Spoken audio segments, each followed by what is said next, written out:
Sunni versus Shia. Isang temang paulit-ulit na lumalabas sa tuwing nagkakaroon ng kaguluhan sa Middle East. Pareho ang mga Sunni at ang mga Shia sa paniniwala na si Allah ang nag-iisang Diyos, ang Quran ang banal na kasulatan, at ang huling propeta ay si Muhammad sallallahu alaihi wasallam. Nagsimula ang hidwaan halos 1,400 taon na ang nakakaraan nang pumanaw ang propetang Muhammad sallallahu alaihi wasallam. Sa kanyang pagpanaw, nagkaroon ng isang pagtitipon ng mga taong malapit sa kanya at pinili si Abu Bakar bilang pinuno ng komunidad. Ang problema, wala si Ali sa pagtitipon dahil naging abala siya sa libing. Para sa mga Sunni, si Abu Bakar ang karapat-dapat na pinuno.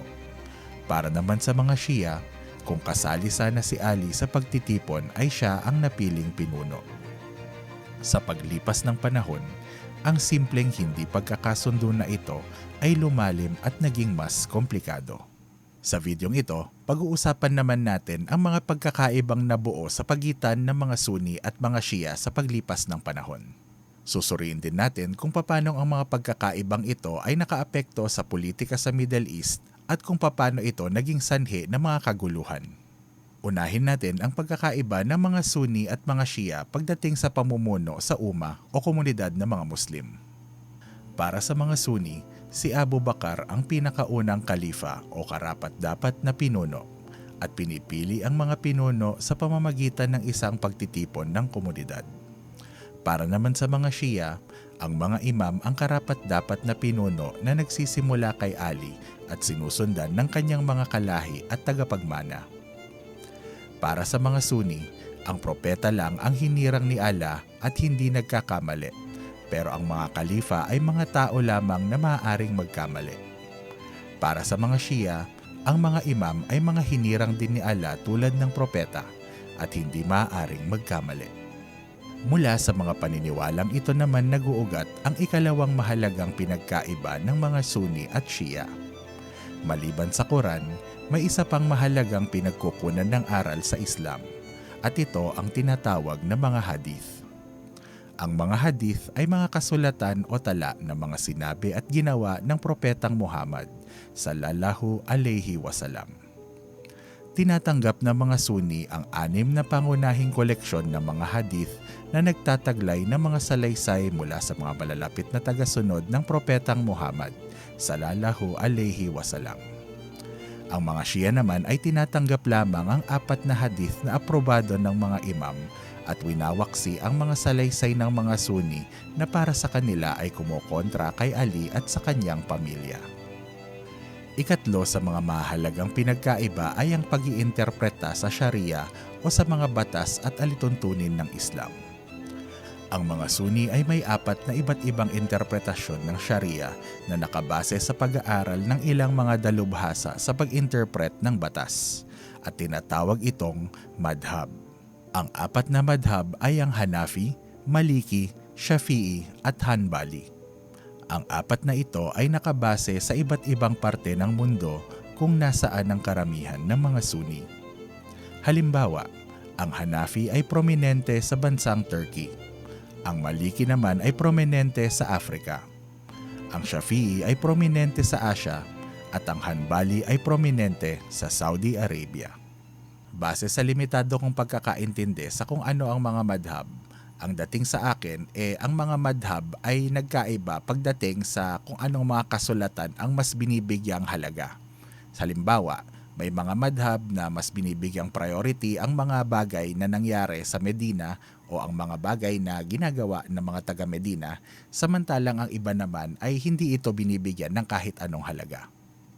Batay sa aking research, para sa kanilang lahat, ang pinakauna at pinakamahalagang basihan ay ang Quran, na sinusundan naman ng koleksyon ng mga hadith. Pero halimbawa, para sa mga Maliki, ang isang hadith na salungat sa amal o sa pamumuhay ng mga taga-Medina ay winawaksi. Para naman sa iba, hindi mahalaga ang mga amal. Medyo nahirapan ako na intindihin ang parting ito ng mga madhab, kaya kung may mga kapatid tayong Muslim dyan na mas nakakaunawa, kung pwede sana ipaliwanag nyo sa comment sa ibaba. Sa madaling salita, may apat na pangunahing paraan ng pag-interpret ng batas ang mga Sunni, depende sa kung saan sila nakatira.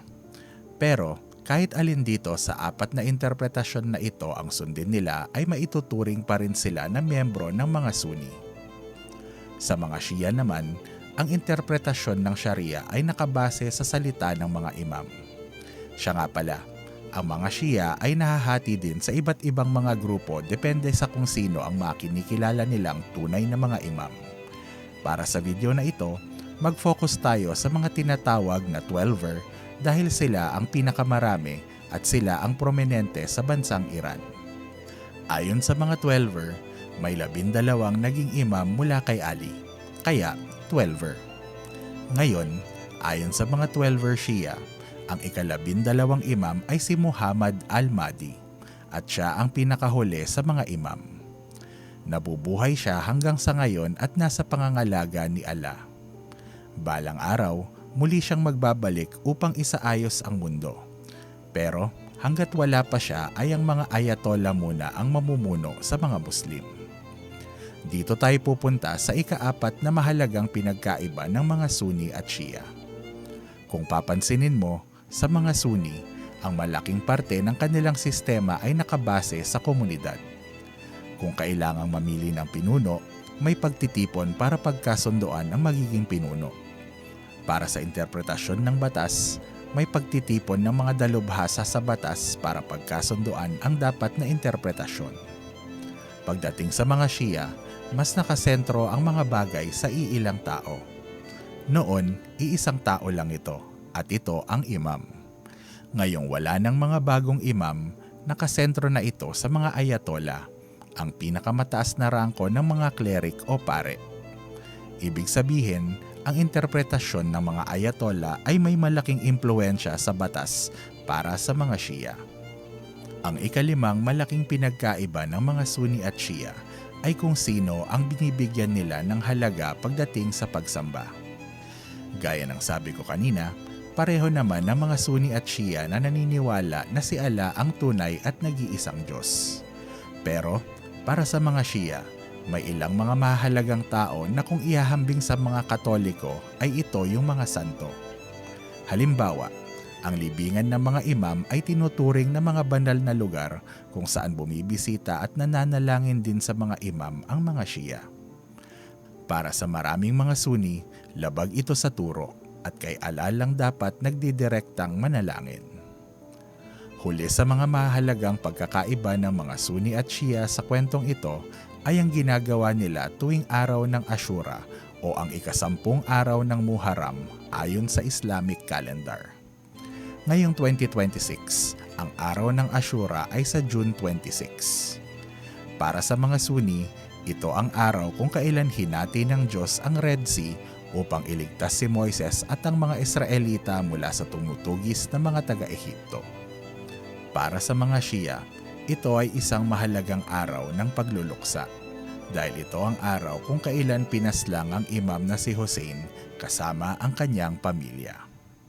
Marami pang mga mahalagang pinagkaiba sa pagitan ng mga Sunni at mga Shia na hindi ko na sinali sa listahang ito. Kung interesado kayo sa topic na ito, pwede kayong gumawa ng sarili nyong research. Ngayong nasabi ko na ang ilan sa mga pinakamahalagang pagkakaiba sa pagitan ng mga Sunni at mga Shia, lilipat na tayo ng focus sa mga bansang Saudi Arabia at Iran. Dahil ang Saudi Arabia ang baluarte ng mga Sunni at ang Iran naman ang baluarte ng mga Shia. Simulan natin ang kwento noong 1744. Noong panahong ito, wala pa ang bansang Saudi Arabia. Ang lupaing kilala natin bilang Saudi ay nahahati sa 5 parte na pinangungunahan ng iba't ibang mga emir. Noong panahong ito, matagal nang umiiral ang pagkakahati ng Sunni at Shia, ngunit hindi pa ito naging sentro ng politika. Isang araw, tinangka ng mga tagasunod ni Muhammad ibn Abd al-Wahhab na wasakin ang libingan ni Zaid ibn al-Khattab, isa sa mga tinuturing na santo. Winasak din nila ang marami pang mga lugar na tinuturing na banal dahil ayon sa mga katuruan ni Wahhab, kay Allah lang dapat manalangin ang mga Muslim. Dahil dito, pinatalsik si Wahab at napadpad sa Diriyah sa imbitasyon ng emir nito na si Muhammad bin Saud al-Mukrin, ninuno ng tinatawag na House of Saud, ang kasalukuyang royal family ng Saudi Arabia. Nagkita ang dalawa at tinanggap ni Saud ang mga katuroan ni Wahab. Di nagtagal, nagkasundo sila na magtayo ng isang Islamic State kung saan susundin ang mga striktong katuroan ni Wahab. Fast forward sa 1932.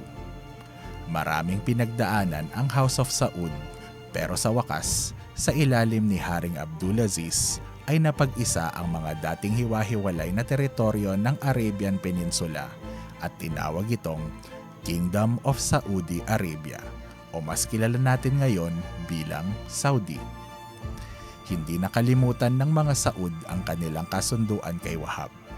Sa puntong ito, ang Saudi ay naging isang bansa na sumusunod sa mga katuroan ni Wahab at ginawa nilang misyon na ikalat ang Wahabismo o ang interpretasyon ng Sunni Islam ayon kay Wahab.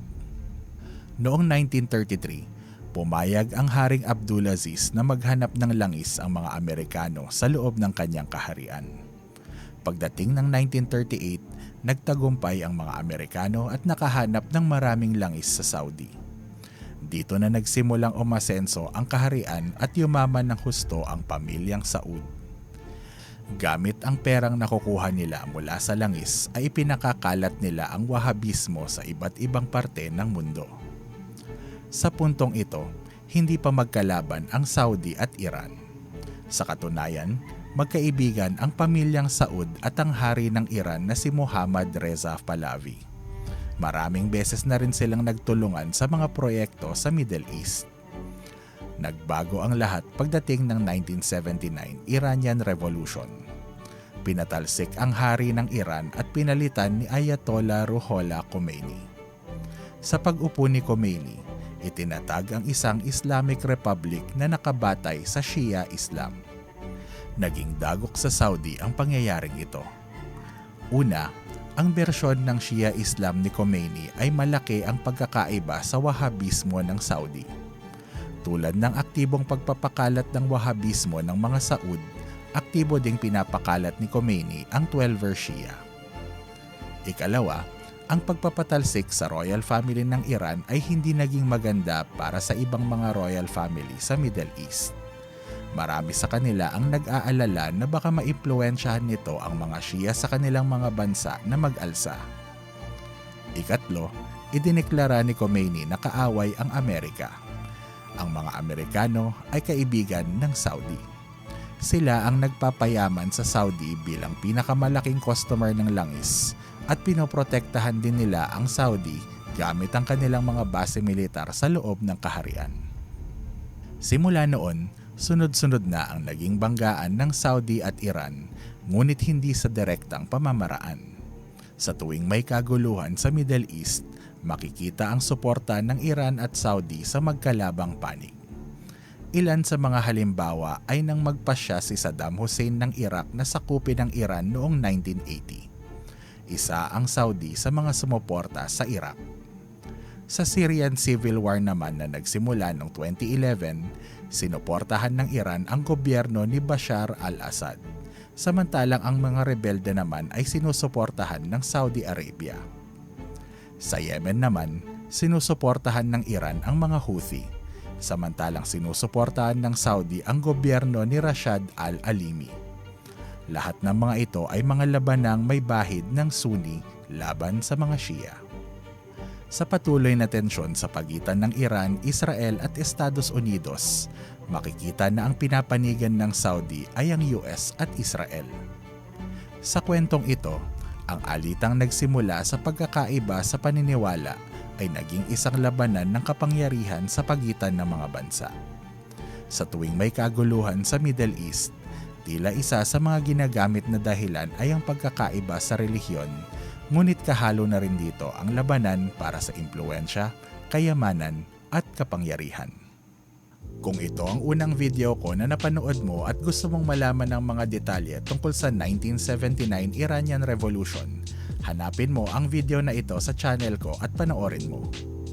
Kung gusto mo namang maintindihan kung saan nag-ugat ang awayan ng mga Sunni at mga Shia, hanapin mo ang video na ito sa channel ko at panoorin mo.